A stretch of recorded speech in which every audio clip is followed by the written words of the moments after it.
गोकुल में सुबह का समय था। सूरज की किरणें यमुना के किनारे चमक रही थीं। यशोदा माँ अपने छोटे से कान्हा के लिए माखन बना रही थीं। नन्हा कृष्ण अपनी बड़ी बड़ी आंखों और नटखट मुस्कान के साथ रसोई में चुपके से घुस गया। उसने अपने छोटे छोटे हाथों से मटके में रखा माखन निकाला और अपने सखाओं के साथ बांटकर खाने लगा। गोपियां हंसते हुए यशोदा से शिकायत करने आईं, देखो यशोदा, तेरा लाला फिर माखन चुरा रहा है। यशोदा ने कृष्ण को पकड़ लिया। कान्हा, कितनी बार मना किया, फिर भी नटखटपन। कृष्ण ने मासूमियत से कहा, मां, मैं तो बस बिल्ली को भगाने आया था, माखन तो उसने गिराया। यशोदा हंस पड़ी, पर इस बार उन्होंने ठान लिया कि कान्हा को सबक सिखाएंगी। उन्होंने एक लंबी रस्सी ली और कृष्ण को आंगन में ओखली से बांधने लगी, लेकिन रस्सी बार बार छोटी पड़ रही थी। यशोदा ने कई रस्सियां जोड़ी, फिर भी कृष्ण को बांधना मुश्किल हो रहा था। यह देखकर यशोदा हैरान थीं। आखिरकार कृष्ण ने मां की मेहनत देखकर मुस्कुराते हुए बंधने की इजाजत दे दी। कृष्ण ओखली से बंधे थे, पर उनकी नटखट लीलाएं थमने वाली कहां थीं। आंगन में दो बड़े यमलार्जुन पेड़ खड़े थे। कृष्ण ने ओखली को खींचा और उसके साथ दो पेड़ों के बीच रेंगने लगे।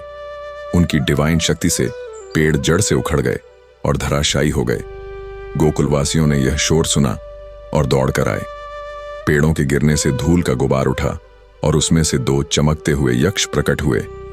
ये नलकूबर और मणिग्रीव थे, जो कुबेर के पुत्र थे और नारद के शाप से पेड़ बन गए थे। यक्षों ने कृष्ण को प्रणाम किया और कहा, हे भगवान, आपने हमें शाप से मुक्त किया। आपकी कृपा से हम अब स्वर्ग लौट सकते हैं। कृष्ण ने मुस्कुराते हुए उन्हें आशीर्वाद दिया। यशोदा यह चमत्कार देखकर स्तब्ध रह गईं। उन्होंने तुरंत कृष्ण को रस्सी से खोला और गले से लगा लिया।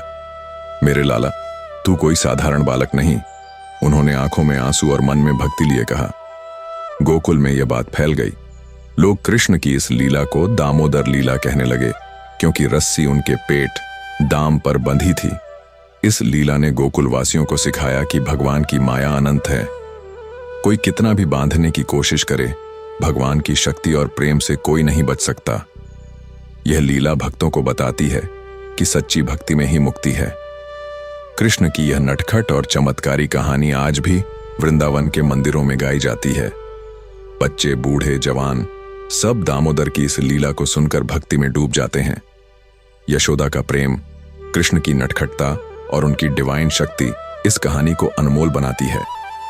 यह लीला सिखाती है कि भगवान अपने भक्तों के साथ हर पल हैं, चाहे वह माखन चुराने की शरारत हो या मुक्ति देने का चमत्कार।